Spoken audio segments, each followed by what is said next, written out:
Boys and girls basketball faced R.L. Turner this past Tuesday and continued dominant play as they both came away with wins. Swim has reached their 8th consecutive district title. We'll be looking into this and more now. This is Game Time.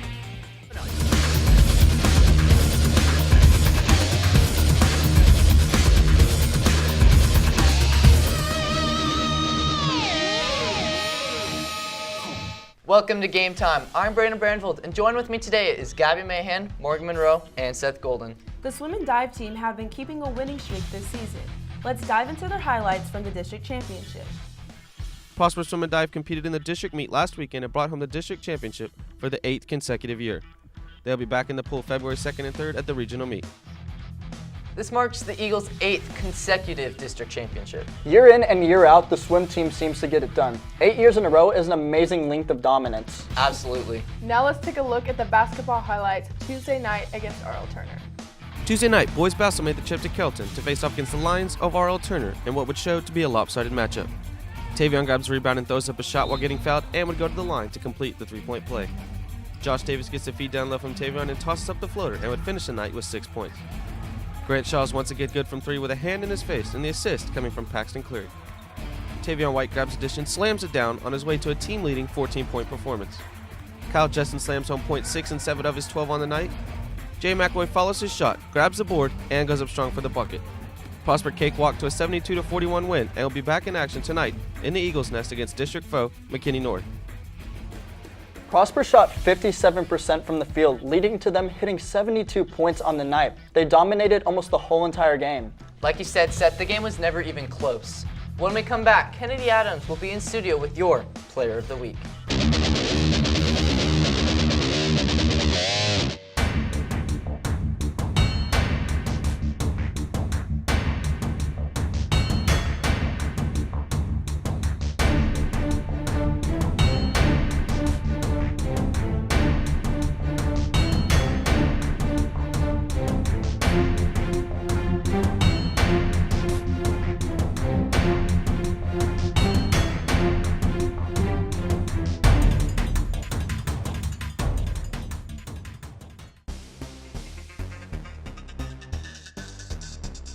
We are back now with a new way to bring you your Player of the Week. Instead of just talking about what they have done, we will give you an interview with the person we have chosen. We will now send it to Kennedy Adams to find out who our Player of the Week is. Thank you, Seth. I'm Kennedy Adams here with your Player of the Week, Brayden Valletta. For the 8th year in a row, Prosper Swim and Dive has won district. What did you do to prepare yourself? So from the beginning of the season, we've been swimming every single morning, working on our yardage, our strength, our technique, getting it to the perfect ability that we can. And we've also had meets throughout the season that help us so we know where our times are, what we need to do better, what we need to work on in practice, if that's underwaters, our breathing technique, anything to get us ready for the championship meets. For regionals in 2 weeks, what are you going to do to prepare yourself?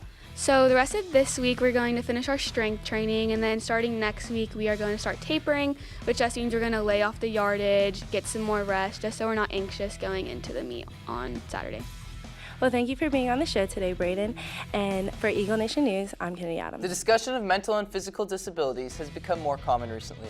Whether it is being blind or deaf, or having a mental disability such as autism or Down syndrome, all are serious disabilities. But where should the line be drawn on who should be able to play sports such as basketball and football?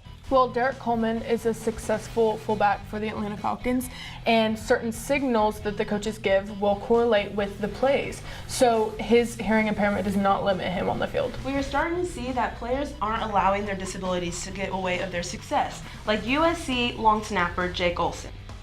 I understand being deaf or being blind, but whenever it comes to mental disabilities such as autism, it's a different scenario. I know personally my brother and sister who are autistic, they wouldn't be able to handle the mental and physical rigors of a full season, although that's not the case for all.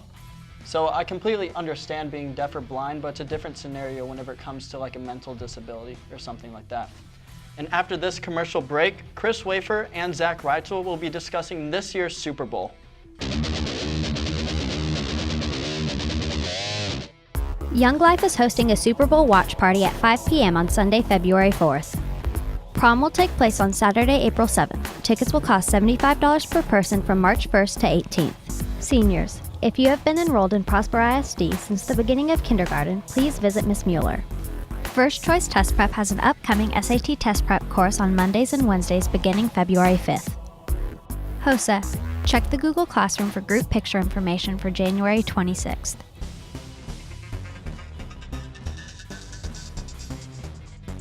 As the NFL's AFC and NFC championships have come to a close, the Super Bowl matchup has been decided.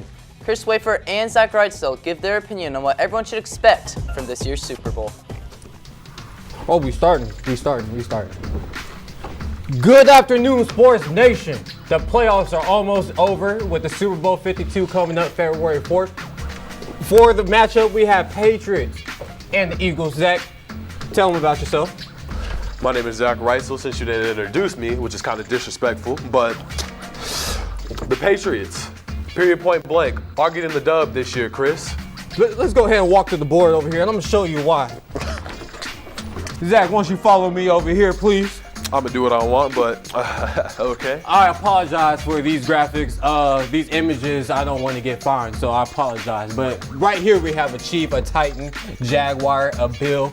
This is supposed to be the Steelers, but a Steelers fan has made this, so you understand why the image is not found. And over here we have a Patriot.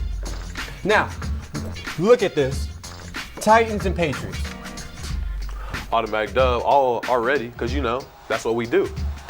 That was supposed to be a blowout. Why wasn't it? Well, you see, Chris, we just didn't show up to play at first. But you know, we pulled through because you already know. That's fair. Now the Jaguars, y'all were down for a minute. It's a good Jaguar defense. They don't have a good offense, but they do have a good defense. Why were you guys down? You know, I respect the Jaguars for their effort, but you know, come on now. We the Patriots. It's what we do. But let's talk about you, Chris. Let's go on to NFC then. All right. Let me explain it. Ram. This right here is a Falcon. Panthers. And then, the Saints. Then we have the Vikings and, you know, the Eagles. So, right here, underdogs. Falcons versus Eagles. Why did we win? Please tell me. Y'all just had a little bit more heart, a little bit more luck, I guess, you know? Oh, luck. So what about the Vikings? Because that was a blowout, so why was that a blowout? The Vikings just tweaked overall. Like, y'all, you know they overall in Madden, right? It's a 93. We're about Madden. Madden, you can't beat me, Madden, since we're on the subject of Madden. You can't beat me. I'm undefeated. I'm literally ranked. Let's go ahead to Super Bowl, please. Look at this right here. Super Bowl 52. Eagles, Patriots. Who do you have to win? You already know who I have to win. What's your prediction of the score? Prediction of the score?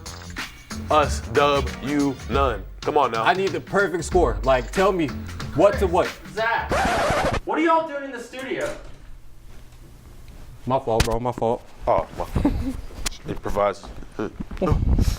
Thank you, Chris. Unfortunately, that is all the time we have for you today. For Game Time, I'm Braden Brandvold. I'm Gabby Mahan. I'm Morgan Monroe. And I'm Seth Golden.